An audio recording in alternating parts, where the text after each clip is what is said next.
Live from the ACC kickoff in Charlotte, Jeff Cameron Show welcomes in Mike Norvell, head coach, Florida State University. Hey, Coach, good to see you. Great seeing you. Glad you're here. So that means football is starting. I know you're pumped. Talk about the early start to the season a little bit. I guess the trip to Ireland, do you feel a sense of feeling rushed? Well, I mean, there's definitely a sense of urgency. And that's been, really since this game was put on the schedule. I mean, it really is one of those year and a half, 2-year, games. I mean, it does so much when it comes to the planning, to the different things that go into being able to go international, just all those dynamics. But, our guys are ready. And we kick off camp tomorrow. We have our first practice on Wednesday. I'm really proud of the work our guys have done throughout the off season, and full speed ahead once we get rolling here in the morning. I thought it was an interesting year last year. You go 13-0. Obviously, that's a huge accomplishment. We know what happened at the end. I'm not going to rehash that. But I will say, I'm wondering, week to week for you as a play caller, as a head coach, managing your team with, we're far enough away to say this now, you had more lopsided on one side of the ball injuries than I've ever seen a team have. They were all on the offensive side of the ball. So I'm curious, as a play caller and as a guy who has to obviously game plan, I don't think the fan base really understands day to day how many guys were playing through things and playing in games not at 100%. How difficult was that for you to manage on a week-to-week basis where guys aren't quite right? Yeah, well, I think, it's the job of a coach to meet guys where they are. And, whether that's availability, some guys are unavailable, some guys that might have been limited, and then trying to play to the strengths of what we have. And, we have an extremely tough group, and they work and they push, and, for how they showed up and the way that they were able to respond throughout the course of the year. There were some challenges there late in the season. We had to overcome them. And, when you look at, there's a lot of individual, games. I mean, you look at Ja'Kai Douglas when we go to Pitt, and, you got Keon and Johnny both out, and the way that he showed up and what he was able to do, those are special actions and special experiences that you just become so proud of what the result ended up being, but that's part of the game, and hopefully we can stay a little healthier here this year, but definitely we'll be ready to respond to whatever shows up. It's a 3 bye week year, kind of unique. It's probably easier for you as for install, right? I can talk a little bit about what that means to you. Yeah, it's the first time I've ever been a part of 3 bye weeks, and we have a plan for it, and it's one of the things that but also when you look at the potential of the extremely long season, playing in week 0, what that could look like, beyond even with, championship game, playoffs, things that you've got to be able to earn throughout the course of the year.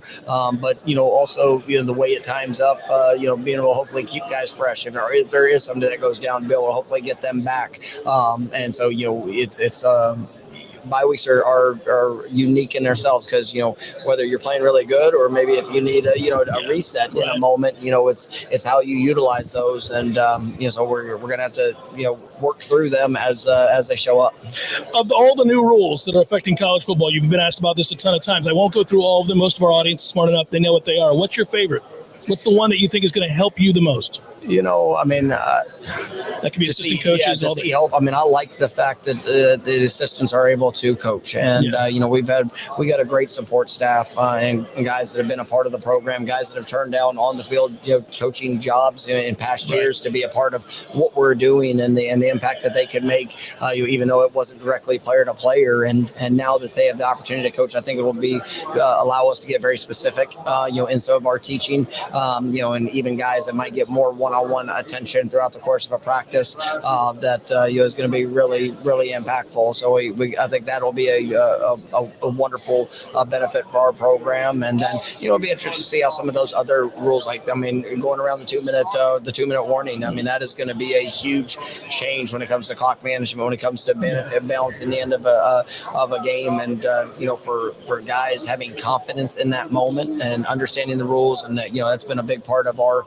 early season prep in making sure that we're going to explain that and to be able to get enough of those experiences throughout the course of practice that can be obviously monumental in how the end of games are played out. Final couple things. What were you looking for specifically when you had the opportunity to go in and bring another quarterback in? I always feel like it's a precarious position because you have a guy in Brock Glenn and others that you think can do the job and had shown signs of that, and yet you have an opportunity to bring in a seasoned veteran like DJ, and it's sort of a balancing act as to what you expect that season season to be and whether you should or shouldn't pull the trigger on that just because it affects the room and the way that people view that. I guess, how did you land on DJ? And then secondly, what were you looking for if you were going to bring in a guy at quarterback? It had to be right. And I mean, ultimately it had to be the right fit for us, and really the total package. And I mean, I say that in a way, when you evaluate, I'm so very excited about Brock and Luke and even Trevor that's joined the program, where those guys are going and the potential that they have.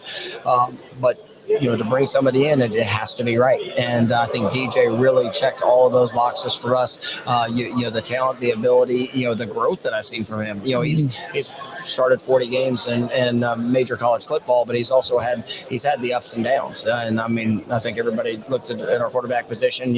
We just had the player of the year in the ACC that had lived through ups and downs, throughout a career. But it's the person that he is, the talent, the potential, and then being able to maximize that. And I think DJ has come in. He's brought tremendous humility with himself. He's led with humility into being a part of this team. And, I think that he's earned the respect of guys, since January, just by the way that he's worked, the relationships that he's invested in.